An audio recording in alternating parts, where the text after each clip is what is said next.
Welcome to SOS Media, your number one source of the latest news, opinions, and in-depth investigations that dig deeper into today's developing stories around the globe.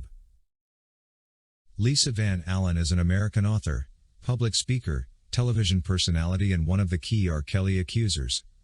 She is well known for her work on Cowboys and Aliens, Two Guns and True Grit as an additional crew providing the craft services. Lisa Van Allen gained much fame after she came out accusing the king of R&B for misconduct and delinquency with her and a young girl aged 14.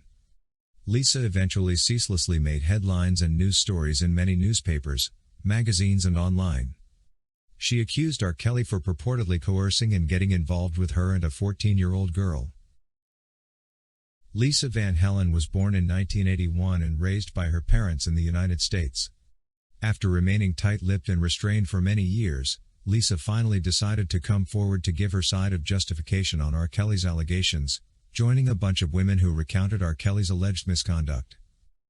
Lisa's account of events was never consistent at all, forcing people to start doubting the authenticity of her revelations.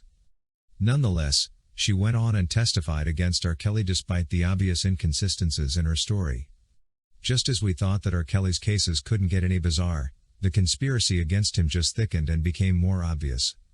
It is very unfortunate that Lifetime had not taken a little time to actually check into the characters they presented before the general public in this scam of a production, for Lisa Van Allen would never have been part of the cast team on its surviving R. Kelly docuseries. Ever since Lisa came up to accuse R. Kelly, more interesting facts concerning the Lifetime star actress have kept on emerging. Lisa Van Allen is habitually found leaving out significant details when sharing her alleged experience with R. Kelly. Van Allen has consistently claimed to have met R. Kelly on the set of his music video for Home Alone. She is very silent about Damon Pryor, who was also on the set, even though it wouldn't be far-fetched to think that she could have met Damon Pryor first given the fact that she is very unreliable. Van Allen endeavors to keep the public believing that she was 17 at the time when she met R. Kelly, when in fact she was actually 18 as the video took place in 1998. Needless to say, Damon Pryor also appeared in the Be Careful video with Sparkle in 1998. Sparkle and R. Kelly eventually fell out, and like others, was used to create the false narrative that it was her niece on the controversial R. Kelly tape. According to articles from the first trial, Damon Pryor was meant to be a surprise witness to discredit Lisa Van Allen's account of events. However, his testimony was later not really needed after R. Kelly's defense team made its case in showing her true character. Van Allen's testimony, which mainly covered her relationship with R. Kelly and how she ultimately became a witness against him, came under fierce attack by the defense, which contended she wanted money from R. Kelly. After Van Allen spent most of the day on the stand, the prosecution rested. Damon Pryor, the surprise defense witness for R. Kelly and former fiancée to prosecution star witness Lisa Van Allen, had implicated Van Allen and two other men in a conspiracy plot against R. Kelly. Pryor details the timeline of his relationship with Lisa Van Allen, with whom he has a daughter. Pryor revealed that his ex-fiancée was attempting to extort money from R. Kelly along with two other men from Kansas, who were involved in setting the king of R&B up. These were guys in Kansas named Chuck and Keith that Lisa said were trying to put some tapes together on R. Kelly, Pryor said, emphasizing that those were the real words Lisa had used. Pryor also remembered that the guys had called and he was like, "Who are these guys?" There were several people in contact with Lisa that period. According to Pryor, the former couple began dating in 2001 following the end of her relationship with R. Kelly, but the engagement ended in 2006. Pryor also revealed that Van Allen stole expensive jewelry from R. Kelly, including a $30,000 watch. Van Allen said that she recognized the girl on the controversial tape from her breasts back then, but all family members refute the statements Van Allen made, stating the girl in question had smaller breasts and she was also on tour in between the US and Europe, in which the group members shared a room. For all this seemingly devastating Lisa testimony, it would be right for one to guess that the prosecution team wished they had never called her.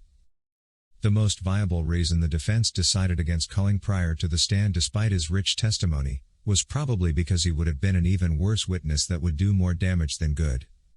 Apparently Pryor was engaging with a cult led by convicted Dr. Malachi York.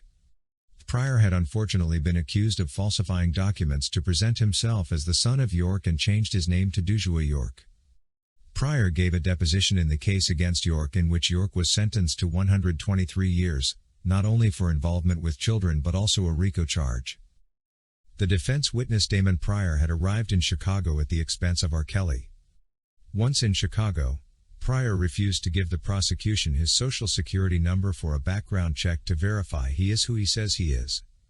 The judge ultimately refused to allow Pryor's testimony without a background check. This scenario brought a sigh of relief on Lisa's face, but unfortunately for her, the truth had already been divulged. According to Pryor, he felt obliged to tell the truth about the case, and that was the motivation that brought him forward with the explosive new information. "I really think they are trying to railroad him, yet there are people who know the truth but are not speaking up," Pryor said, adding that he believed the tape was doctored. The Chuck and Keith theory might sound a bit outrageous when hearing it for the first time, except for the fact that Van Allen admits that she went to R. Kelly in Kansas City with an offer to help him recover a different tape. She added that Merle eventually came to Chicago with that particular tape and they watched it in a hotel room with a handful of R. Kelly's people. Lisa admits that R. Kelly's accountant then gave her and the Kansas Keith $20,000 each and added that the tape has never been seen again. Interestingly though, Van Allen did admit that she walked away with R. Kelly's $20,000 Rolex watch from his hotel room, and when asked about why she had always denied admitting the act, she sarcastically said that that was not the reason why R. Kelly was on trial. Now, for most of the people who have had a chance to watch the controversial tape, mere observation have led them to believe Damon Pryor is one of the individuals in the alleged R. Kelly tape. However, he was not the only one. R. Kelly may have had tapes like many men do. However, I believe any woman involved was an adult.